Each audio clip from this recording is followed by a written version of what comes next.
بلند صلوات۔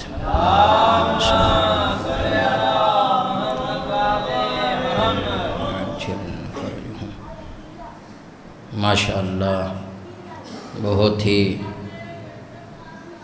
اچھے انداز میں فضائل و مصائب بیان فرما رہے تھے ذاکر اہل بیت اور چھوٹے بھائی۔ خداوند متعال ان کی عبادت اپنی بارگاہ میں منظور و مقبول فرمائے، آپ کی عزاداری منظور و مقبول فرمائے اور مزید توفیقات خیر میں اضافہ فرمائے۔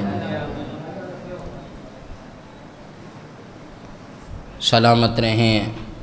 یہ ویسے بھی اگر تسبیح ٹوٹ جائے، دانے بکھر جائیں تو وہ تسبیح خوبصورت نہیں دکھتی۔ یہ جتنے دانے باقی بچے ہیں یہ بھی مل کر صلوات پڑھیے بر محمد وآلہ۔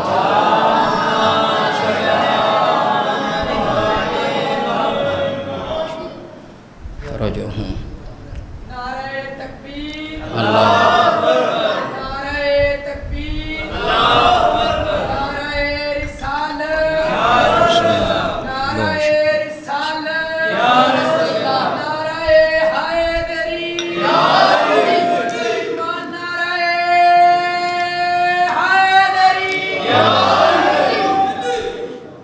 ماشاءاللہ یہ زبانیں، یہ ہاتھ کسی کمینے کے محتاج نہ ہوں جو ذکر علی مولا میں اٹھتے ہیں اور یہ زبانیں بولتی ہیں۔ دعا ہے خداوند متعال آپ مؤمنین کی عبادتوں کو، کاوشوں کو منظور و مقبول فرمائے۔ جہاں جہاں پر عزاداری ہو رہی ہے خداوند متعال سب کی عزاداری منظور و مقبول فرمائے، سب عزاداروں کی عزت و ناموس کی خود محافظت فرمائے۔ خدایا ہمیں حقیقی معنوں میں عزادار امام حسین بننے کی توفیق عنایت فرما۔ جس طرح ہمیں ماتم کرنے کی، مجلس سننے کی توفیق عطا فرمائی ہے، اسی طرح مشن حسین کو سمجھنے کی بھی توفیق عنایت فرما۔ بار الہ وہ مسافر کہ جو اپنی منزلوں تک نہیں پہنچ پائے ان کے سفر بے خطر فرما، جو بے گناہ قید میں ہیں ان کی قیدوں کو تمام فرما۔ خدایا جو بے روزگار ہیں ان کو روزگار نصیب فرما، جو تنگ دست ہیں ان کی تنگ دستیوں کو دور فرما۔ سب مؤمنین کے رزق و جان مال میں وسعت و برکت عنایت فرما۔ بالاخص جہاں جہاں پر بھی بانیان مجلس حسین برپا کر رہے ہیں سب کے رزق میں وسعت و برکت عنایت فرما۔ ہمارے حقیقی وارث حضرت صاحب العصر کا جلد از جلد ظہور فرما، ان کی دعائیں ہمارے شامل حال فرما۔ تمام تر دعاؤں کی استجابت کے لیے ایک مرتبہ بآواز بلند صلوات۔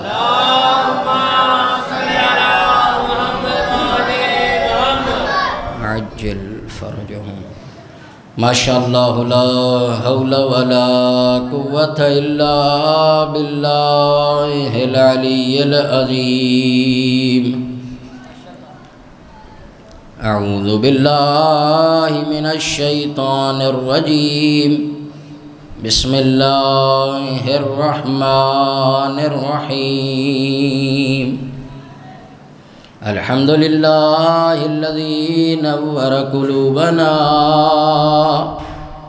بشعاع انوار المحبة العلویہ وجعلنا من المتمسکین بولایة المرتضویہ الذي فرض الله مودته على العربية والعجمية۔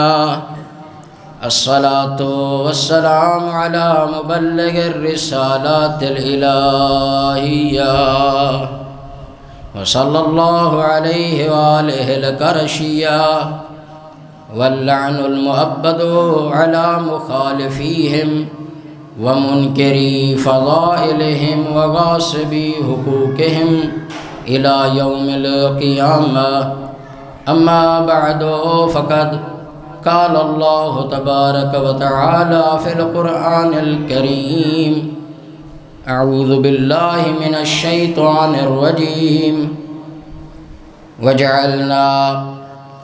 وجعلناهم أئمة يهدون بأمرنا وأوحينا إليهم فعل الخيرات وإقام الصلاة وإيتاء الزكاة وكانوا لنا عابدين صلوات پڑھی بچے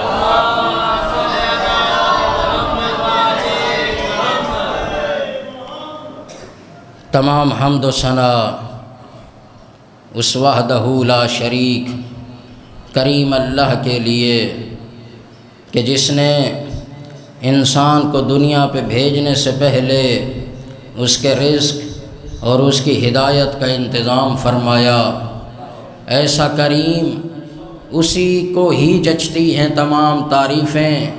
ایسا کریم ہے کہ جب انسان گناہ کرتا ہے اس کے گناہ کرنے پہ اتنا جلدی ناراض نہیں ہوتا جتنا اس کی توبہ کرنے پہ جلدی راضی ہو جاتا ہے۔ اور تمام درود و سلام ہے ان پاک ہستیوں کے لیے کہ جو مطہر ہیں، جو عصمت کے مالک ہیں، کہ جن کی عصمت کی گواہی خود قرآن دیتا ہے، اور وہ ہستیاں ہیں کہ جنہوں نے انسان کو کفر اور شرک کی نجاست سے نکال کر توحید اور ولایت کی طہارت سے پاک و پاکیزہ فرمائے۔ کچھ چہروں کی میں زیارت نہیں کر پا رہا، مجھ میں اتنا حوصلہ نہیں کہ میں روز قیامت اس خسارے کا جبران کر سکوں، تحمل کر سکوں۔ یہ چہرے اگر میرے سامنے آ جائیں تاکہ زیارت کر کے میری حوصلہ افزائی ہو جائے، صلوات پڑھیے بر محمد و آل محمد۔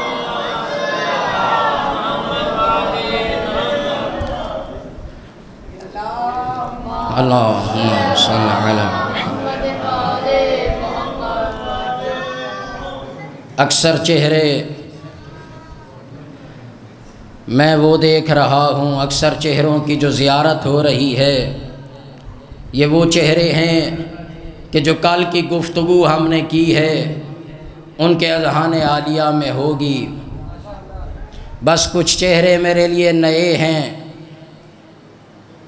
ان کی خدمت میں عرض کرتا چلوں۔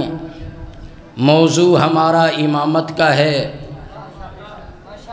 اور کل کی گفتگو میں ہم نے مختصر سی آیات، مختصر سی روایات کا سہارا لے کر کچھ حد تک نتیجہ دیا تھا کہ امام بنانا، امامت دینا، نبی بنانا، نبوت دینا، رسول بنانا، رسالت دینا، خلیفہ بنانا، خلافت دینا، یہ اس کا اختیار ہے، بندوں کا اختیار نہیں ہے۔ توجہ ہے نا؟ کل آپ کی خدمت میں آخر میں جہاں چھوڑا تھا وہ خطبہ طارق ابن شہاب تھا، جو مولا امیر المؤمنین نے طارق ابن شہاب سے فرمایا تھا۔ جب اس نے تاریخ پوچھی ہے تو مولا نے ایک جواب دیا ہے جو خطبہ طارق ابن شہاب کے نام سے مشہور ہے۔ آج میں یہ جملہ سوچ رہا تھا، عجیب صورتحال ہے۔ خطبہ امیر المؤمنین دیتے ہیں، کلام معصوم کا ہوتا ہے، دعا معصوم کی ہوتی ہے۔ اگر کمیل کو دعائے کمیل تعلیم دیتے ہیں تو نام امیر المؤمنین کا نہیں ہے بلکہ نام دعائے کمیل کا کمیل کے نام پہ ہے۔ ذرا غور فرمایا آپ نے، طارق کو امامت کی تعریف، امام کی تعریف بتا رہے ہیں، اس خطبے کا نام طارق ابن شہاب ہو جاتا ہے۔ اگر دعا کسی کو تعلیم دیتے ہیں تو وہ صحابی کے نام، یعنی نام کلام جو ہے، بات جو ہے وہ معصوم کی ہے، نام اور عزت جو ہے وہ صحابی کو مل رہی ہے۔ یعنی جو بھی اس دروازے پہ جھکتا ہے، جو بھی خلوص کے ساتھ اس دروازے پہ آتا ہے، یہ ایسی عطائیں کرتے ہیں، یہ ایسی کرامات دکھاتے ہیں، یہ ایسی بخشش کرتے ہیں۔ کلام معصوم کا ہوتا ہے، نام صحابی کا ہوتا ہے۔ کل آپ کی خدمت میں خطبہ طارق ابن شہاب تلاوت کرنے کا شرف حاصل ہوا، آخر میں پھر ربط مصائب۔ آج آپ کی خدمت میں امیر المؤمنین کے بعد امام رضا علیہ السلام کا آخر میں وہ خطبہ پڑھوں گا، لیکن آج یہ 4 آیتیں، پہلی آیت وَجَعَلْنَاهُمْ أَئِمَّةً يَهْدُونَ بِأَمْرِنَا، کہ جس کو ہم نے پورے عشرے کا سرنامہ کلام بنایا ہے، ایک آیت۔ دوسری آیت انی جاعلک للناس اماما، تیسری آیت انی جاعل فی الارض خلیفہ، چوتھی آیت اللہ اعلم حیث یجعل رسالتہ۔ یہ 4 آیات مختصر سا پھر سے تعارف کرایا ہے، کل اس پہ تھوڑی گفتگو ہوئی تھی۔ آج میں چاہتا ہوں ان آیات میں سے ایک آیت کو لوں اور فضائل کے جواہرات آپ کی خدمت میں پیش کروں۔ سورہ مبارکہ بقرہ آیت نمبر 124، خدا ارشاد فرماتا ہے اعوذ باللہ من الشیطان الرجیم وَإِذِ ابْتَلَىٰ إِبْرَاهِيمَ رَبُّهُ بِكَلِمَاتٍ فَأَتَمَّهُنَّ قَالَ إِنِّي جَاعِلُكَ لِلنَّاسِ إِمَامًا قَالَ وَمِنْ ذُرِّيَّتِي قَالَ لَا يَنَالُ عَهْدِ الظَّالِمِينَ، کہ اللہ تعالیٰ نے جب ابراہیم کا امتحان لیا چند کلمات کے ذریعہ۔ توجہ ہے نا قبلہ؟ جو خاموش بیٹھے ہیں وہ صلوات پڑھیں پر محمد و آلہ۔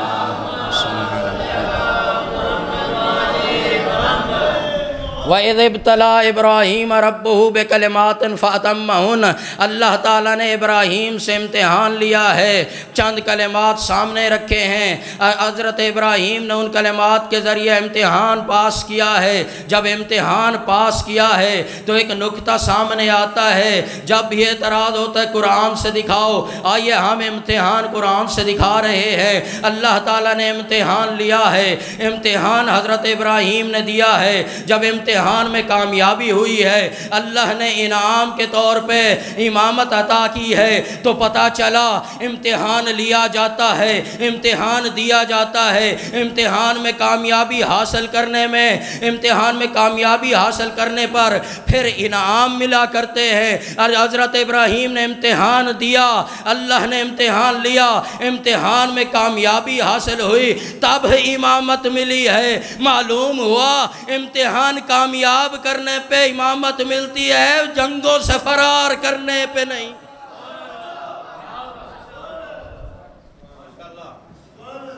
امتحان دینے سے۔ اچھا، جو بندے نہیں بولے ان کے لیے ایک اور نکتہ دوں۔ کیسا امتحان تھا؟ 2 روایتیں، ایک روایت چند چیزیں بتائی گئی ہیں کہ اس چیز کے ساتھ بھی حضرت ابراہیم کا امتحان ہوا۔ مثلاً چند کلمات آیت کے مطابق، پھر جب تفاسیر کا مطالعہ کیا جاتا ہے مختلف مصادیق ملتے ہیں کہ کس کس چیز سے امتحان لیا گیا ہے۔ ایک یہ ہے کہ حضرت اسماعیل کو جب قربان کیا ہے اور جائے قربان پہ لے گئے ہیں، چھری چلانے لگے ہیں، وہ ایک علیحدہ قصہ ہے۔ پھر دمبا ہوا، وہ کیا ہوا، وہ اس طرف نہیں جانا چاہتا، موضوع سے خارج ہو جاؤں گا، اتنا وقت کے دامن میں بھی گنجائش نہیں ہے۔ تو وہاں پر اپنا بیٹا قربان کرنا چاہا، یعنی کیا ہے اپنی نیت سے، تب جا کر ان کو امامت ملی ہے دوسری تفسیر کے مطابق۔ تو معلوم ہوا کہ بیٹے راہ خدا میں دینے سے امامت ملتی ہے، بیٹیاں دینے سے عزتیں نہیں بڑھتی۔ نعرہ حیدر وَإِذِ ابْتَلَىٰ، توجہ ہے نا، بات بولی تو نہیں. وَإِذِ ابْتَلَىٰ إِبْرَاهِيمَ رَبُّهُ بِكَلِمَاتٍ، کچھ چہرے تو ایسے ہوتے ہیں کہ سبق ہی بھول جاتا ہے. وَإِذِ ابْتَلَىٰ إِبْرَاهِيمَ رَبُّهُ بِكَلِمَاتٍ فَأَتَمَّهُنَّ، اور جب اللہ نے ابراہیم سے چند کلمات کے ذریعہ امتحان لیا ہے اور امتحان کو کامیاب کیا ہے ابراہیم نے، تب امامت ملی ہے. وہ کلمات کیا ہے؟ صادق آل محمد فرماتے ہیں نحنو کلمات اللہ، وہ کلمات ہم اہل بیت ہیں. جس کو بھی نبوت ملی ہے، جس کو بھی رسالت ملی ہے، جس کو بھی امامت ملی ہے، 14 کے صدقے میں ملی ہے یا سیدہ کے صدقے میں ملی ہے. وَإِذِ ابْتَلَىٰ إِبْرَاهِيمَ رَبُّهُ بِكَلِمَاتٍ فَأَتَمَّهُنَّ قال، خداوند متعال ارشاد فرما رہا ہے انی جاعلک للناس اماما، اے ابراہیم تو نے امتحان کامیاب کیا ہے، اب انعام بھی لینا. انی جاعلک للناس اماما، میں نے تجھے امام بنایا ہے، میں نے تجھے امام بنایا ہے، میں نے تجھے امام بنایا ہے. قرآن بار بار پکار رہا ہے، یہ امام بنانا اللہ کا کام ہے، امام بنانا اللہ کا کام ہے. انی جاعلک للناس اماما، میں تمہیں امام بنانے والا ہوں لوگوں کے لیے. اب یہاں پر اختلاف پایا جاتا ہے، کچھ نظر کے کچھ دیتے ہیں، کوئی مسئلہ کچھ نظر دیتا ہے. جب شیعوں کی روایات میں دیکھتے ہیں تو اس امام کا معنی کچھ اور ملتا ہے، اور اگر سنی روایات میں دیکھتے ہیں تو اس کے ان روایات میں امام کا معنی کچھ اور لے ملتا ہے. جب فخر رازی کی تفسیر میں دیکھتے ہیں تو خیانتیں ملتی ہیں، جب تفسیر آل محمد میں دیکھتے ہیں تو امانتیں ملتی ہیں. جو اللہ نے امام بنایا ہے، صادق آل محمد نے وہی امام بتایا ہے، اور جس نے بھی امام کا معنی کوئی غلط کیا ہے اس نے اللہ کے ساتھ بھی خیانت کی ہے، مومنوں کے ساتھ بھی خیانت کی ہے. نعرہ تکبیر، اللہ اکبر، نعرہ رسالت، یا رسول اللہ، نعرہ حیدری، یا الہی، اللہم صلی علی محمد و آل محمد عجل فرجہم. کچھ لوگ نہیں معلوم فکر کہاں چلی جاتی ہے، انصاف کا پلڑا کہاں پہ ان کو بھاری نظر آتا ہے، کہاں پر ان کو سنگینی نظر آتی ہے. کہتے ہیں اس امام سے مراد نبی ہے. قبلہ توجہ کیجئے گا، کچھ لوگوں نے اپنی تفاسیر میں لکھ دیا یہ نبی، یہ امام وہی نبی ہے، یعنی اللہ نے ابراہیم سے فرمایا میں نے تجھے نبی بنایا ہے. اگر نبی بنانا تھا تو یہ دیکھیں یہ آیت یہ کیا بتاتی ہے؟ کیا حضرت ابراہیم پہلے نبی نہیں تھے؟ اگر پہلے نبی تھے تو پھر امام کا معنی نبی کیسے کر رہے ہیں؟ روایات تفاسیر کا مطالعہ کر لیجئے. یہ حضرت ابراہیم کے آخری زندگی کے یعنی آخری لمحات ہیں جب یہ عہدہ امامت مل رہا ہے. نبی تو پہلے ہی تھے. میں آپ سے سوال کرتا ہوں آخر آپ بتائیں کہ یہ جو ناانصافیاں ہو رہی ہیں، یہ جو مومنوں کے ساتھ خیانتیں ہو رہی ہیں، اس کی وجہ کیا ہو سکتی ہے؟ اللہ فرما رہا ہے، اس نبی کو فرما رہا ہے جو پہلے ابو الموحدین ہے، جو بت توڑ توڑ کر کفار و مشرکین سے کہہ رہے ہیں کہ وہ وحدہ لا شریک ہے. بتوں کی پوجا نہیں کی جاتی، ڈوبنے والے سورج کی پوجا نہیں کی جاتی، یہ غروب کرنے والے سورج کی پوجا نہیں کی جاتی، وہ وحدہ لا شریک ہے، اس کی پوجا کی جاتی ہے. یہ نبی نہیں تھے تب تبلیغ کرتے رہے ہیں؟ نبی تھے، رسول تھے، دو عہدے پہلے تھے. پھر اللہ فرما رہا ہے انی جاعلک للناس اماما، اے ابراہیم میں نے تمہیں لوگوں کا امام بنایا ہے. توجہ ہے نا قبلہ؟ تھوڑی بات علمی ہے اس لیے تھوڑی خاموشی ہے.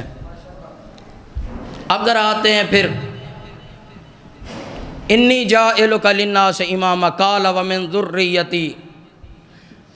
بار الہا یہ جو مجھے امامت کا عہدہ دے رہا ہے آیا یہ میری نسل میں بھی ہوگی؟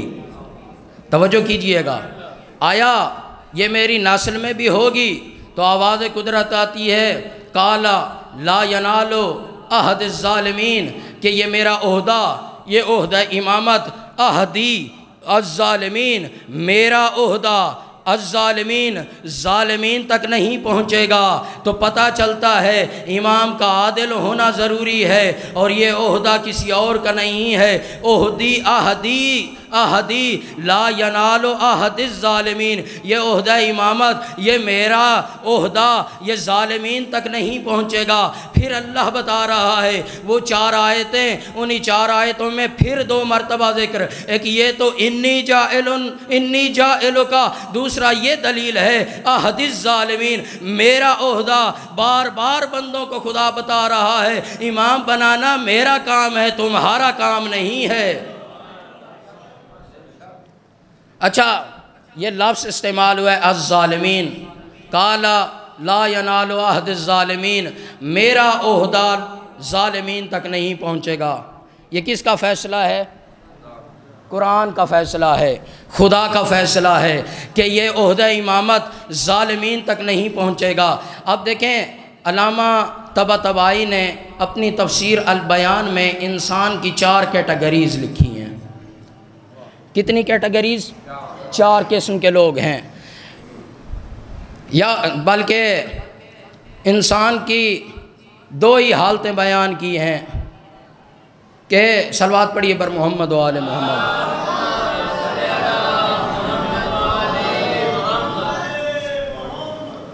کہ انسان ظالم و عادل ہونے کی نسبت سے، نیک و فاسق ہونے کی نسبت سے انسان کی 4 کیٹیگریز ہیں۔ کتنی؟ 4 کیٹیگریز ہیں انسان کے، ظالم اور عادل ہونے کے اعتبار سے، یا نیک اور بد ہونے کے اعتبار سے، فاسق ہونے کے اعتبار سے۔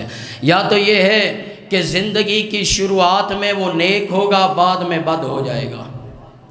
عبد الرحمن ابن ملجم یہ تہجد گزار تھا یا نہیں تھا؟ جب پیغمبر نے کہا، پیغمبر نے فرمایا 10 متقی لوگ مجھے چاہیے، ایک موقع تھا تو ان 10 بندوں میں پہلا نمبر اس ابن ملجم کا تھا۔ یہ اپنی زندگی کے شروعات میں نیک تھا، پھر جب یہ ملعون قاتل بنایا امیر المؤمنین کا تو یہ ظالم ہوا۔ دوسری کیٹیگری، زندگی کے شروع میں تو ظالم تھا، ظلم کیا، گناہ کیا، لیکن بعد میں پھر یہ نیک بن گیا، توبہ کر لی، نیک بن گیا۔ حر کی مثال دیکھیں، پہلے امام کا رستہ روک کر اس نے امام پہ ظلم کیا، پھر توبہ کی اور نیک ہو گیا۔ یہ 2 کیٹیگریز۔ تیسری کیٹیگری یہ ہے کہ پوری زندگی میں یہ ظالم رہا ہے، پوری زندگی میں اس نے ظلم کیا ہے، پوری زندگی میں گناہ کیا ہے۔ فرعون کی مثال دیکھ لیں، اس نے کبھی خدا کو سجدہ نہیں کیا، اس نے کہا میں یعنی انا ربکم الاعلی، میں ہوں اس سے بڑھ کر خدا۔ پوری زندگی اس کی ظلم و ستم کے ساتھ بھری ہوئی ہے، گناہوں کے ساتھ۔ تیسری قسم۔ چوتھی قسم یہ ہے کہ زندگی میں اصلاً گناہ ہی نہیں کیا۔ یہ فقط اور فقط 14 معصوم آپ کو نظر آتے ہیں جن کی زندگی میں اولاد علی ہے یا علی ہے، محمد ہیں یا ان کی پاک آل ہے۔ یہ فقط 14 معصومین ہیں، یہ 14 انوار ہیں کہ جن کی زندگی میں کبھی گناہ نظر نہیں آتا، آج تک کوئی یہ دعویٰ نہیں کر سکتا۔ کیوں؟ اس لیے کہ اللہ نے ان کی سند دے دی ہے، ان کی عصمت کی سند دے دی ہے، دلیل دے دی ہے، برہان قائم کیا ہے، نص قائم کر دی ہے کہ انما یرید اللہ لیذھب عنکم الرجس۔ یہ دلیل دے کر کائنات کو بتا دیا کہ ان کی زندگی میں گناہ نہیں ہے۔ اب میں آپ سے پوچھتا ہوں، یہ 4 کیٹیگریز ہیں، جو پہلے گناہگار تھا پھر توبہ کر لی ہے، پہلے نیک تھا بعد میں اس نے ظلم کیا ہے، ایک وہ ہے کہ زندگی میں ہمیشہ ہی ظلم ہے، اور چوتھی صورت یہ ہے کہ ہمیشہ اس کی زندگی گناہوں سے پاک گزری ہے۔ اب مجھے یہ بتائیے ذرا انصاف سے، ایک طرف ہو کر نہیں بلکہ انصاف سے بتائیے کہ کون ہے جو امامت کے لائق ہے؟ امامت کے لائق آیا وہ شخص ہے؟ مثلاً آپ کو مثال دوں جی، میں آپ کو نماز پڑھاتا ہوں، باہر جا کر آپ کیا دیکھتے ہیں؟ فلموں والی دکان پہ بیٹھے مولانا، کہیں گے یہ تو ہمیں نماز پڑھا رہے ہیں، ادھر دیکھو یہ یہاں پہ پڑھیں گے میرے پیچھے نماز۔ ایک تو پیش نماز، ایک نماز پڑھانے کے لیے جو آپ نے مسجد میں پیش نماز رکھا ہے، اگر اس سے آپ یہ گناہ سرزد کرتے ہیں، آپ اس کو گناہ کرتے ہوئے دیکھ لیتے ہیں، تو آپ کہتے ہیں مولانا آپ کے پیچھے تو ہم نے نمازیں خراب کی ہیں، اگر اس طرح کا کردار تھا تو ہمیں پہلے بتا دیتے۔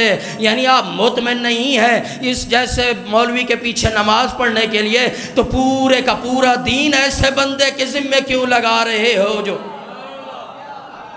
تو امامت کوئی مذاق نہیں ہے، یہ عہدہ اللہ کا عہدہ ہے، اسے پتہ ہے کس کو امام بنانا ہے، کس کو امامت دینی ہے۔ توجہ ہے نا قبلہ؟ توجہ ہے نا؟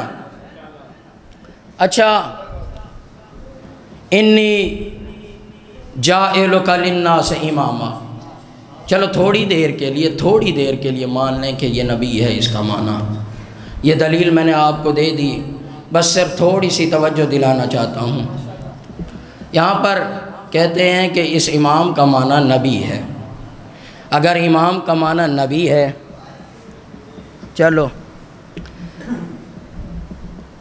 نبی بنانا کس کا اختیار ہے؟ توجہ ہے؟ ذرا مقدمہ باندھ رہا ہوں، نبی بنانا کس کا کام ہے؟ اس میں سارے کہتے ہیں اللہ کا کام ہے، یہاں پر کوئی نہیں کہتا یہ بندوں کا کام ہے۔ اچھا پھر آئیے، انی جاعلک للناس اماما، جب یہ معنی نبی کا کر رہے ہیں، پھر کہتے ہیں کہ آیت کہتی ہے لا ینال عہد الظالمین، خدا فرما رہا ہے میرا عہدہ ظالمین تک نہیں پہنچے گا۔ اگر یہ نبی بنانا اللہ کا کام ہے اور نبی کے لیے لازم ہے، آیت یہ کہہ رہی ہے، بقول ان کے بات کر رہا ہوں، ہم تو بات ہی ساری امام کی کر رہے ہیں۔ وہ کہتے ہیں نبی بنانا نبی بنانا یہ اللہ کا اختیار ہے، اس میں ہم بھی شامل ہیں، لیکن یہ رستہ فراق کا کہاں ہے؟ یہ جدائی کا رستہ کہاں ہے؟ یہ رستہ وہاں پر آتا ہے، کہتے ہیں کہ نبی کا معصوم ہونا تو ضروری ہے، لا ینال عہد الظالمین کو یہ دلیل بنا کر کہتے ہیں نبی کے لیے ضروری ہے کہ وہ عصمت ظاہری بھی رکھتا ہو، عصمت باطنی بھی رکھتا ہو، یعنی وہ معصوم ہونا نبی کا ضروری ہے۔ پھر کہتے ہیں کہ جب بات ہم امام کی کرتے ہیں تو امام کے لیے نہ طہارت ضروری ہے نہ عصمت ضروری ہے۔ دو رستے فراق کے نظر آئے، پھر آپ کو خلاصہ لگتا ہے مطلب میں پہنچا نہیں پایا۔ دو راستے جدا کر گئے ہم سے۔ ایک جگہ پہ ہمارے ساتھ ہیں کچھ لوگ کہتے ہیں نبی بنانا اللہ کا کام ہے، ہم بھی یہی کہتے ہیں نبی بنانا اللہ کا کام ہے۔ دوسرے نقطے میں بھی الحمدللہ وہ ہمارے ساتھ شریک ہیں، وہ کہتے ہیں کہ نبی بنانے کے بعد جب نبی بن گیا ہے تو اس کے لیے ضروری ہے عصمت ظاہری بھی رکھتا ہو، عصمت باطنی بھی رکھتا ہو۔ الحمدللہ یہاں تک وہ ہمارے ساتھ شریک ہیں، ہم بھی تو یہی کہتے ہیں نبی کے لیے عصمت ظاہری ہونا بھی ضروری ہے، عصمت باطنی ہونا بھی ضروری ہے، لیکن بدبختی کہاں پہ ہے کچھ لوگوں کی، آ کر یہاں پر اپنا راستہ جدا کر لیتے ہیں، کہتے ہیں نبی بنانا اللہ کا اختیار، نبی کے لیے عصمت ہونا، عصمت ظاہری ہونا، عصمت باطنی ہونا یہ بھی ضروری ہے۔ یہاں تک تو ہمارے ساتھ آئے، رستہ کہاں بدلا ہے؟ کہتے ہیں کہ جب امام بنانے کی بات آتی ہے وہ فقط اللہ نہیں، وہ بندے بھی بنا سکتے ہیں، اور امام جب بن گیا تو امام کے لیے ضروری بھی نہیں ہے عصمت ظاہری ہو، عصمت باطنی ہو۔ چلو تھوڑی دیر کے لیے مان لیں کہ امام بنانا اللہ کا کام نہیں بندوں کا کام ہے، امام کے لیے عصمت ظاہری، عصمت باطنی ہونا، تو اس آیت کا کیا کرو گے؟ انی جاعلک للناس اماما قال ومن ذریتی قال لا ینال عہد الظالمین۔ یا قرآن ٹھکراتے ہو یا پھر اپنی ضد پہ کھڑے رہتے ہو؟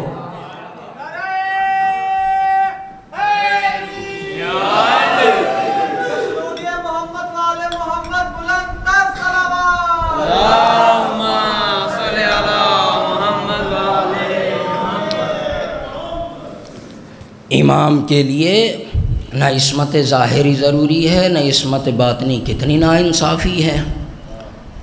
قرآن سے دکھاؤ، قرآن سے دکھاؤ، کہاں لکھا ہے؟ جب دکھاتے ہیں تو پھر منکر ہو جاتے ہیں۔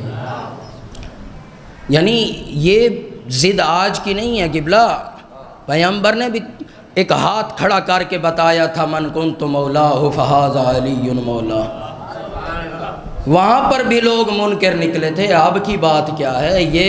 یہ رسم پرانی چلی آ رہی ہے۔ ضد بڑے ہیں۔ صلوات پڑھیے بر محمد وآل محمد۔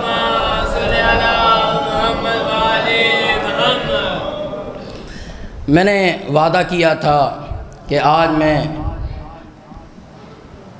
خطبہ پڑھوں گا امام رضا علیہ السلام کا۔ اللہم صلی علی محمد۔ سورہ قصص آیت نمبر 68 وَرَبُّكَ يَخْلُقُ مَا يَشَاءُ وَيَخْتَارُ مَا كَانَ لَهُمُ الْخِيَرَةُ سُبْحَانَ اللَّهِ عَمَّا يُشْرِكُونَ سبحان اللہ وتعالی عما یشرکون۔ یہ آیت، اس میں اختیار کی بات ہوئی ہے۔ وَرَبُّكَ يَخْلُقُ مَا يَشَاءُ، اور تیرا پروردگار جو چاہے، جب چاہے، جیسے چاہے خلق فرما دے۔ توجہ ہے نا؟ وَرَبُّكَ يَخْلُقُ مَا يَشَاءُ، تیرا رب جب چاہے مائے موصولہ ہے، اس طرف نہیں جاتا، بات آگے چلی جائے گی۔ وَرَبُّكَ يَخْلُقُ مَا يَشَاءُ، تیرا رب جو چاہے، جب چاہے، جیسے چاہے، جس کو چاہے، یخلق خلق فرما دے، وَيَخْتَارُ وہ اختیار رکھتا ہے، وہ اختیار رکھتا ہے۔ مَا كَانَ لَهُمُ الْخِيَرَةُ، یہ ان لوگوں کا اختیار نہیں ہے، یہ اللہ کا اختیار ہے۔ سبحان اللہ وتعالی عما یشرکون۔ یہ لوگ جو شرک کر رہے ہیں اس اللہ کی نسبت، اس شرک سے اللہ منزہ بھی ہے، مبرہ بھی ہے۔ ایک شخص آیا مولا امام رضا علیہ السلام کے پاس، آ کے عرض کرتا ہے، مولا یہ شرک، مولا یہ اختیار کیسا ہے؟ اللہ تعالیٰ جو فرما رہا ہے اختیار یہ اللہ کا ہے، یہ اختیار بندوں کا نہیں ہے، یہ اختیار اللہ کا ہے، بندوں کا اختیار نہیں ہے۔ مولا یہ کیسا اختیار ہے؟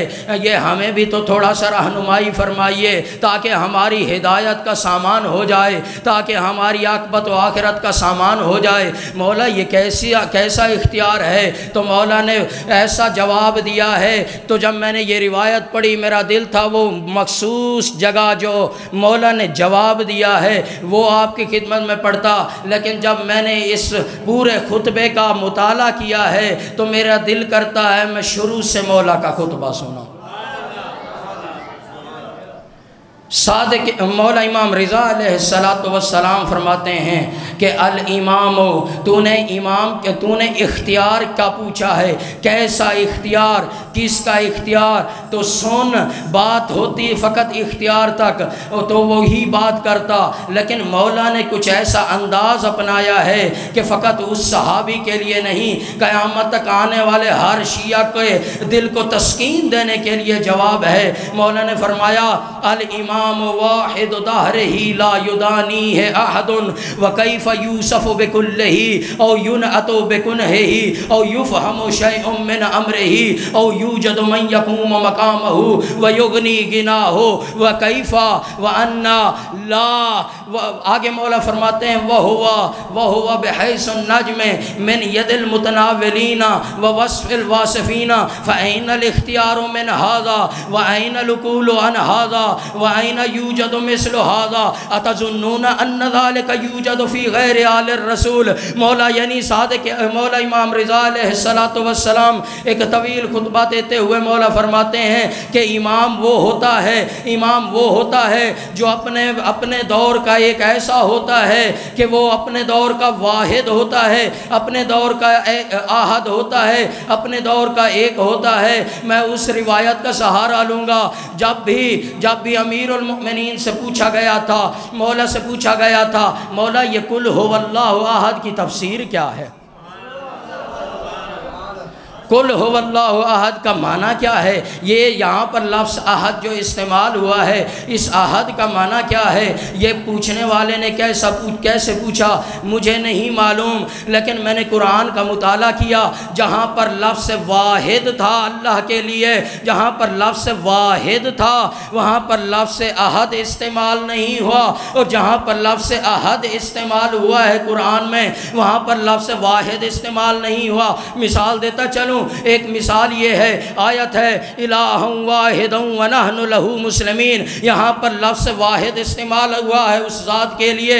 آئیے ذرا دوسری مثال دوں، قل هو اللہ احد، بسم اللہ الرحمن الرحیم، قل هو اللہ احد، وہاں پر واحد تھا یہاں پر احد ہے۔ قرآن سامت تیرا انداز بھی عجیب ہے، جہاں پر واحد استعمال ہوا ہے وہاں پر لفظ احد استعمال نہیں ہوا، یہ قرآن سامت کا انداز ہے۔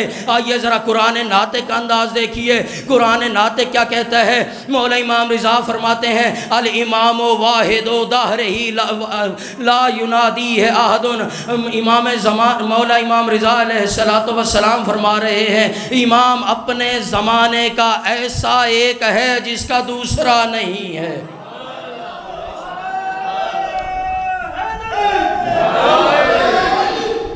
امام اپنے زمانے کا ایسا ایک ہے جس کا دوسرا نہ۔ اب سمجھ آیا احد کا معنی۔ آگے مولا فرماتے ہیں کیف یوصف بکلہ، کیسے بیان کیے جا سکتے ہیں، او ینعت بکنہ، مولا کے امامت کی گہرائیوں تک کیسے پہنچا جا سکتا ہے۔ آگے مولا فرماتے ہیں کہ او یفہم شیء من امرہ، امر امامت سے کسی چیز کو کیسے سمجھا جا سکتا ہے۔ بات ہوئی تھی اختیار کی، بات آپ کو بھولے نہیں، بات ہوئی تھی اختیار کی۔ مولا فرما رہے ہیں کہ امام کے اوصاف کیسے بیان ہو رہے ہیں، امام کے اوصاف کیسے بیان کیے جا سکتے ہیں، امام کی معرفت کیسے کی جا سکتی ہے، کس طرح امر امامت سے کچھ سمجھا جا سکتا ہے۔ او یفہم شیء من امرہ، امر امامت سے کیسے کسی چیز کو سمجھا جا سکتا ہے۔ او یوجد من یقوم مقامہ ویغنی غناہ، امام کے مقام پر، امام کی جگہ پر، امام کے منبر پر کسی ایک ایسے فرد کو بٹھا دیا جائے کہ جب وہ فرد اس کے مقام پر بیٹھ جائے پھر امام کی ضرورت ہی نہ رہے۔ کون سا ایسا بندہ لاؤ گے؟ زمانے میں کوئی ایسا بندہ نہیں دکھے گا۔ مولا فرماتے ہیں لا کیفا وانا، اصلاً ممکن ہی نہیں ہے کہ معارف امام حاصل ہو جائیں اور کوئی ایسا بندہ ملے کہ جو مقام امام پہ بیٹھے اور فتوے دینا شروع کرے اور مسائل بتانا شروع کرے، امام کی ضرورت ہی نہ رہے۔ آگے مولا فرماتے ہیں وَهُوَ بِحَيْثُ النَّجْمِ مِنْ يَدِ الْمُتَنَاوِلِينَ وَوَصْفِ الْوَاصِفِينَ، اصلاً امام کے اوصاف بیان کرنے والا کسی میں دم ہی نہیں ہے کہ امام کے اوصاف بیان کرے۔ فَأَيْنَ الْاخْتِيَارُ مِنْ هَذَا، اے بندہ خدا تو نے اختیار کا پوچھا تھا، بندہ خدا یاد رکھنا اوصاف امام بیان نہیں کیے جا سکتے، پھر اختیار بندوں کے بس میں کیسا؟ فَأَيْنَ الْاخْتِيَارُ مِنْ هَذَا، یہ اختیار ہے امام بنانے کا۔ آگے مولا فرماتے ہیں یہ جاہو حشم امام کا، یہ مقام و منزلت امام کی، یہ جاہو حشم امام کا کہاں، یہ لوگوں کا اختیار کہاں؟ آگے مولا فرماتے ہیں اتظنون ان ذالک یوجد فی غیر آل الرسول، تم یہ گمان کرتے ہو یہ جو امام ہے یہ امام کا اختیار کرنا ہے، یہ امام کا انتخاب کرنا ہے، یہ امر امامت ہو یا امام کا مقام ہو، تم یہ گمان کرتے ہو اتظنون ان ذالک یوجد فی غیر آل الرسول، تم یہ گمان کرنے لگے ہو امام تمہیں امر امامت تمہیں محمد و آل محمد کے گھرانے سے ہٹ کر ملے گی، یعنی محمد و آل محمد کے گھرانے سے ہٹ کر یہ مقام امامت تمہیں کہیں نہیں ملے گا۔ اچھا قرآن پڑھتے ہیں آپ مومنین، ایک آیت اس کا مختصر حصہ فَأْتُوا بِسُورَةٍ مِّن مِّثْلِهِ، خداوند متعال تحدی فرما رہا ہے، تحدی یعنی چیلنج فرما رہا ہے، خدا فرما رہا ہے کہ تم دعویٰ کرتے ہو کہ تم سچے ہو، اگر تم سچے ہو فَأْتُوا بِسُورَةٍ مِّن مِّثْلِهِ، اگر تم لوگ سچے ہو، اگر میرے مقابلے میں آتے ہو، اگر میرے نبی کے مقابلے میں آتے ہو، اگر میرے امام کے مقابلے میں آتے ہو، اگر میرے خلیفہ کے مقابلے میں آتے ہو، اگر میرے رسول کے مقابلے میں آتے ہو، اگر میرے قرآن کے مقابلے میں آتے ہو، اگر تم سچے ہو فَأْتُوا بِسُورَةٍ مِّن مِّثْلِهِ، اگر میرے اس قرآن کے مقابلے میں آتے ہو تو قرآن جیسی کتاب لاؤ، تمہارا اصلاً بس ہی نہیں چلے گا، اس جیسی کتاب لانے میں جاؤ تم عاجز ہو، میں کہتا ہوں کہ تم ایک سورہ لاؤ فَأْتُوا بِسُورَةٍ مِّن مِّثْلِهِ، اگر تم ادعا تمہارا سچا ہے، دعویٰ سچا ہے تو ایک سورت لاؤ، سورت بھی نہیں لا سکتے تو ایک آیت لاؤ، ایک آیت بھی نہیں لا سکتے، آیت قرآن دوسری کہتی ہے القرآن یفسر بعضہ بعضا، کیونکہ قرآن کا بعض حصہ بعض کے بھی تفسیر کرتا ہے، دوسری جگہ پہ قرآن کہتا ہے فَبُہِتَ الَّذِي کَفَرَ، کہ یہ کافر مبہوت ہو کر رہ گئے، اللہ کے چیلنج کا جواب نہیں دے سکے، یہی تحدی یہی چیلنج امام رضا علیہ السلام فرما رہے ہیں اتظنون ان ذالک یوجد فی غیر آل رسول، تم یہ گمان کرتے ہو، تم یہ فکر کرتے ہو، تمہاری سوچ یہ ہے کہ یہ امام یہ مقام امامت تمہیں محمد و آل محمد کے گھر سے ہٹ کر ملے گا، یعنی تم دنگ رہ جاؤ گے، امام اپنی مرضی کا نہیں لا پاؤ گے۔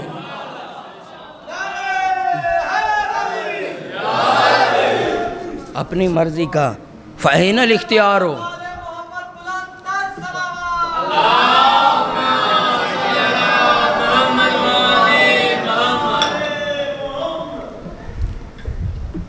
وقت کی قلت ہے، بس راغبو نتیجہ دوں، راغبو ان اختیار اللہ، معصوم کی حدیث سنا رہا ہوں، چھوڑ دیا ہے سارا خطبہ۔ مولا فرماتے ہیں راغبو ان اختیار اللہ و اختیار رسول اللہ و اہل بیتہ، ان اختیار اللہ و آل الطیبین الطاہرین الی اختیارہم، جو اللہ نے امام بنایا تھا، جو اختیار اللہ کو تھا امام بنانے کا، اس اختیار سے ہٹ گئے ہیں، اس اختیار سے منہ موڑ گئے ہیں، الی اختیارہم، اپنی مرضی کا امام بنانے لگے، اپنی مرضی کا امام بنانے لگے، اس امام کو جس کو اللہ نے انتخاب کیا ہے اس کو چھوڑ کر اپنی مرضی کا سقیفوں میں بیٹھ کر امام بنانے لگے ہیں۔ مولا نے فرمایا اب آیت کا سمجھ آئی تجھے، وَرَبُّكَ يَخْتَارُ وَرَبُّكَ يَخْلُقُ مَا يَشَاءُ وَيَخْتَارُ، یہ تھا وہ اختیار کہ جو اللہ کا اختیار تھا، بندوں کا نہیں تھا۔ قرآن سے بات کرو، قرآن سے، یہ قرآن سے بات ہے۔ آیا تھا ایک شخص امام زمان عجل اللہ تعالی فرجہ الشریف کی خدمت میں، عبداللہ نامی ایک شخص ہے، اب نام مجھے یاد نہیں ہے، تو یہ شخص آ کے امام زمان عجل اللہ تعالی فرجہ الشریف کی خدمت میں آتا ہے، جبکہ امام کی بالکل جو ننھی سی عمر ہے، امام حسن عسکری علیہ السلام کی گود میں بیٹھے ہیں۔ آ کر یہ شخص سوال کرتا ہے یا امام زمان، یا مولا، یا کیا دلیل ہے کہ لوگ اپنی مرضی کا امام نہیں بنا سکتے، لوگ اپنی مرضی کا امام منتخب نہیں کر سکتے، مولا کیا دلیل ہے؟ مولا نے فرمایا پہلے یہ بتاؤ کہ امام نیک کی بات کر رہے ہو یا بد امام کی بات کر رہے ہو؟ مولا واضح سی بات ہے کہ نیک امام کی بات کر رہا ہوں۔ تو اس وقت مولا نے فرمایا ممکن ہے کہ لوگ کسی کو امامت کے موضوع پہ کسی کو امام بنا دیں اور بعد میں پتہ چلے وہ لائق امامت ہی نہیں تھا، وہ تو گناہگار تھا، وہ تو فاسق تھا، وہ تو بہت گناہ کرتا تھا، آیا ممکن ہے؟ یہ شخص عرض کرتا ہے جی مولا ممکن ہے کہ لوگ جسے اپنی مرضی کا امام بنائیں، ممکن ہے بعد میں وہ پتہ چلے کہ وہ تو اصلاً گناہگار تھا، وہ علی الاعلان گناہ کرتا تھا۔ مولا نے فرمایا اچھا یہ بتا، یہ تو عام بندوں کا انتخاب تھا، یہ بتا آیا نبی کو اختیار ہے؟ آیا نبی کے جو اگر کسی بندے کو انتخاب کریں، نبی انتخاب کرے کہ یہ مومن ہے اور بعد میں پتہ چلے وہ مومن نہیں تھا،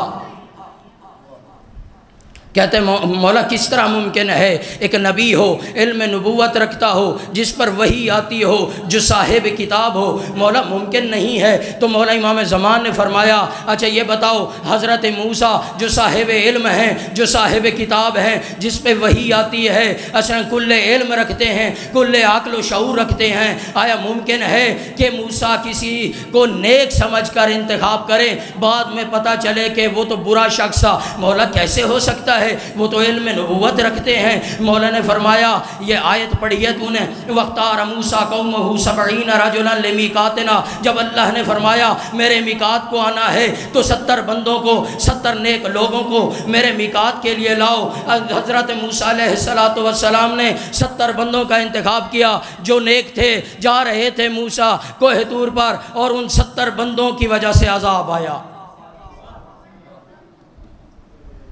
بتا یہ موسیٰ کا علم نہیں ہے؟ آیا یہ موسیٰ کا علم کہ جسے مومن سمجھ رہے تھے جناب موسیٰ، آیا وہ بعد میں پتہ نہیں چلا کہ یہی بد تھے جس کی وجہ سے عذاب نازل ہوا ہے؟ کہا یہ علم نبوت نہیں تھا، یہ موسیٰ کا علم نہیں تھا۔ کہا بالکل مولا یہ موسیٰ کا ہی تو علم تھا۔ تو فرمایا جب موسیٰ کا علم خلاف واقع ہو سکتا ہے تو پھر سقیفے میں بیٹھ جانے والوں کی کیا مجال میں امام اپنی مرضی کا؟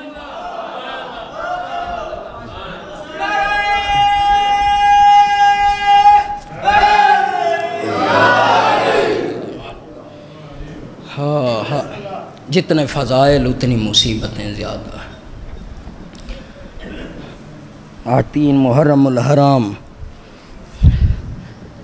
آج میرا دل ہے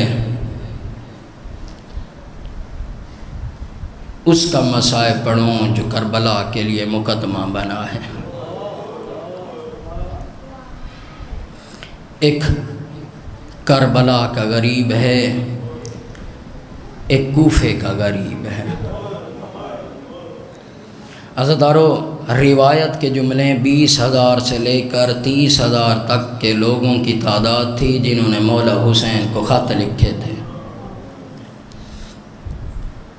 مولا نے خطوط کا ظاہری طور پہ اعتبار کرتے ہوئے مسلم کو بھیجا، جا مسلم کوفے کی خبر لے کے پہنچے ہیں جناب مسلم 30,000 بندوں نے بیعت کی ہے جناب مسلم کے ہاتھ پہ۔ وقت نہیں بچا، مختصر کر رہا ہوں۔ ہاں عزادارو کچھ لوگ تو ابن زیاد کے دروازے کے سامنے ہی مسلم کو چھوڑ گئے تھے جب ہانی کی خبر جھوٹی ملی کہ ہانی تو زندہ ہے۔ ہاں عزادارو جناب مسلم مسجد میں آئے ہیں، نماز مغرب کے وقت 100 بندہ بچا تھا۔ 3,000 کہاں پہ، 100 بندہ کہاں؟ یہ ہے جناب مسلم کی غربت۔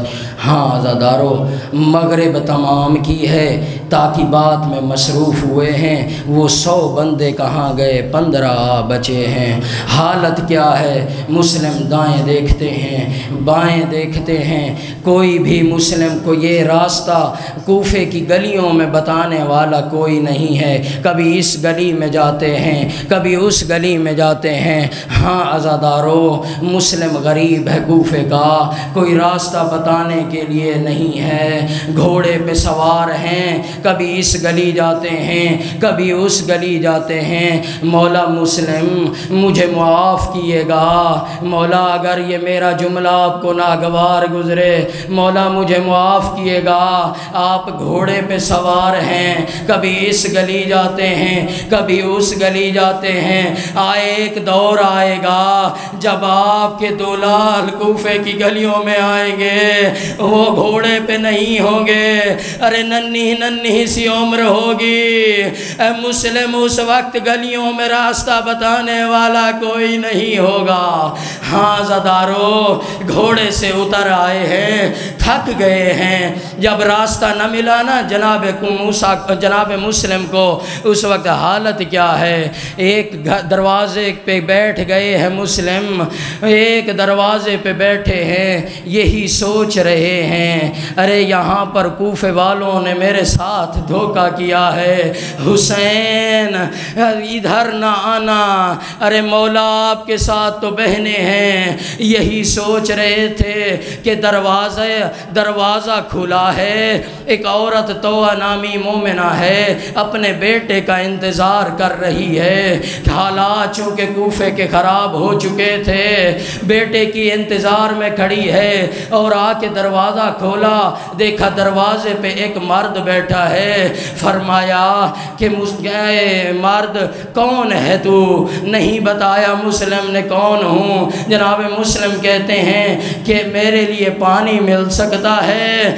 وہ بی بی مومنہ تھی، ہاں عزادارو پانی لے کے آئی ہے، مسلم نے پانی پیا ہے، یہ مومنہ دروازہ بند کر کے چلی گئی، تھوڑی دیر بعد آ کر پھر بیٹے کی انتظار کرتی ہے، دروازہ کھولا، دیکھوں تو صحیح بیٹا آیا ہے یا نہیں آیا، بیٹا نہیں آیا پر وہ مرد ابھی بھی دروازے پہ بیٹھا ہے، مستور تھی، مومنہ تھی، غیرت مند تھی، کہا یا عبداللہ فاذهب الى بیتک وعشیرتک، اے عبد خدا اپنے گھر کیوں نہیں چلا جاتا؟ مسلم نے کوئی جواب نہ دیا، ارے کوفے کا غریب کیسے جواب دیا؟ یہ عورت چلی جاتی ہے گھر میں، پھر تھوڑی دیر بعد آتی ہے، کیا دیکھتی ہے کہ مسلم ابھی تک بھی دروازے پہ بیٹھی ہے، تھوڑا سخت سے لہجے میں کہا اے عبد خدا میں نے نہیں کہا اپنے گھر چلا جا، تیرا کوئی گھر نہیں ہے۔ ارے جوانان بنی ہاشم میں سے ایک جوان تھا، غیرت مند تھا، یہ جملہ سننا تھا، کہا بی بی تو اس کوفے کی گلیوں میں جس کا نہ گھر ہو، جس کا نہ خاندان ہو، اے مومنہ بتا تو صحیح وہ کہاں جائے؟ یہ مومنہ تھی، تڑپ گئی، رو کر کہتی ہے بتا تو صحیح تو کون ہے جو اس گلی میں مسافر ہے، جو اس کوفے میں مسافر ہے؟ کہا مسلم کا نام سنا ہے۔ تڑپ گئی مومنہ، کہنے لگی تو حسین کا سفیر تو نہیں ہے؟ مولا نے کہا ہاں میں سفیر حسین ہوں۔ بی بی نے کہا مولا مجھے معاف کیے گا، آئیے یہ گھر آپ کا ہے۔ بی بی لے گئی ہے گھر میں، مصلی بچھایا، عبادت پہ عبادت کرتے رہے۔ یہ مومنہ کھانا لائی ہے، پانی لائی ہے، مولا آپ مہمان ہیں، یہ آپ کے لیے خاطر تواضع کے لیے کچھ بندوبست کیا ہے۔ مولا نے فرمایا میں چند لمحوں کا مہمان ہوں، میں عبادت کو ترجیح دوں گا۔ ہاں زادارو مسلم نے عبادت کرنا شروع کی، اور یہ وقت گزرتا رہا، جناب مسلم کی آنکھ لگ گئی، امیر المؤمنین خواب میں ملتے ہیں، فرمایا عقیل بیٹا ہمارے پاس آنے میں کیوں دیر کر رہے ہو؟ ارے آنکھ کا کھلنا تھا، مصلی عبادت پہ پھر آئے اور عبادت پہ عبادت کر رہے ہیں۔ ہاں زادارو اتنے میں یہ اس کا ملعون بیٹا ابن زیاد کے کچھ بندے لے کے آیا ہے کہ مسلم ہمارے گھر میں پناہ لیے ہوئے ہیں۔ ارے گھوڑوں کی ٹاپوں کی آوازیں سننا تھی، مسلم نے اپنا زرہ پہننا شروع کیا، تلوار نیام سے نکالنا شروع کی، پڑھتے ہیں انا للہ و انا الیہ راجعون۔ مومنہ سامنے آ گئی، کہتی ہے مولا آپ تو مہمان ہیں، ارے میں نہیں مناسب سمجھتی، میں ان کو کہوں گی اے عرب والو یہ عرب کا دستور ہے، مہمانوں پہ ظلم نہیں ہوتا۔ مسلم نے کہا مومنہ تمہیں نہیں پتا یہ سنگ دل لوگ ہیں، یہ تمہارے گھر کو اجاڑ دیں گے۔ میں کہوں گا اے مسلم، ایک مومنہ کا گھر ہے، اجڑتا ہوا برداشت نہیں کر پا رہے۔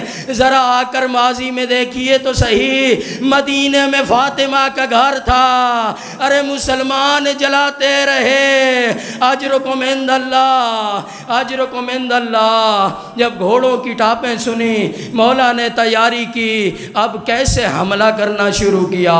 جو شریف لوگ ہوتے ہیں اس طرح نہیں کرتے، ارے چھتوں پر سوار ہو گئے۔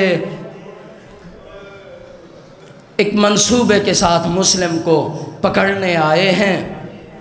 اب مسلم مولا گھر سے باہر نکلتے ہیں، روایت کہتی ہے حد اقل 500 بندہ محمد ابن اشعث کی سالاری میں آیا۔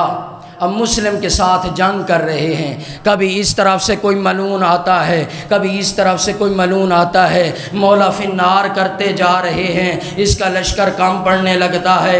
ابن اشعث کہتا ہے ابن زیاد اور بندے بھیج، یہ ملعون کہتا ہے کہ اب مسلم سے لڑ رہے ہو، ارے ایک بندے سے لڑ رہے ہو۔ یہ ملعون کہتا ہے کہ میں کسی سبزی فروش سے نہیں لڑ رہا، میں جوانان بنی ہاشم میں سے ایک جوان کے ساتھ لڑ رہا ہوں، تو نے کیا سمجھا ہوا ہے؟ کبھی کسی کو فنار کرتے ہیں، کبھی کسی کو فنار کرتے ہیں۔ جب دیکھا نا یہ جوانان بنی ہاشم کا شیر کسی کے ہاتھ آنے والا نہیں ہے، ان ملائین نے دھوکے سے کام کیا۔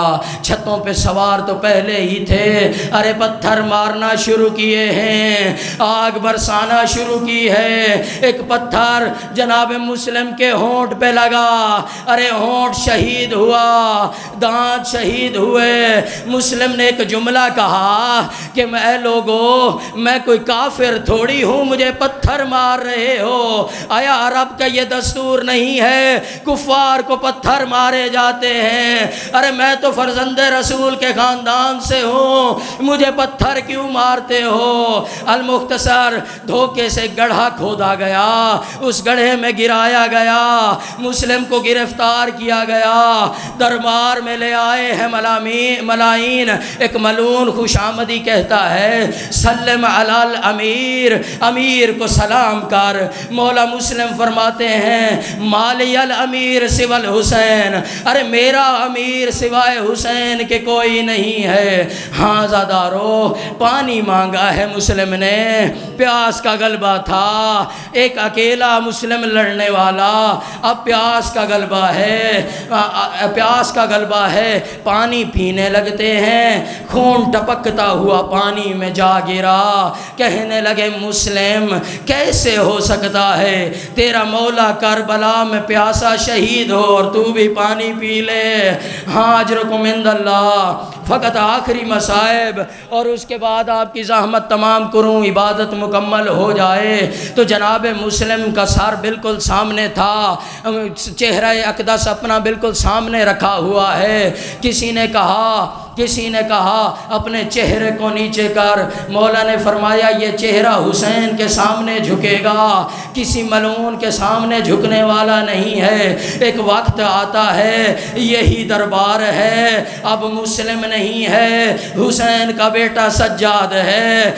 مسلم کا چہرہ جھکا ہوا نہیں تھا، سجاد کا چہرہ جھکا ہوا ہے، ارے گردن جھکی ہوئی ہے، آنکھوں سے آنسو برس رہے ہیں۔ کسی ملعون نے کہا چند دن پہلے مسلم آیا تھا، اس کا چہرہ جھکا ہوا نہیں تھا، اے حسین کے بیٹے تیرا چہرہ کیوں جھکا ہوا ہے، کیوں رو رہے ہو؟ مولا نے فرمایا تو نے انصاف نہیں کیا۔ جب مسلم اس دربار میں آئے تھے اس کے ساتھ بہنیں نہیں تھیں، اس کے ساتھ مائیں نہیں تھی، ارے دیکھ تو صحیح، پس گردن میری مائیں بہنیں بے پردہ۔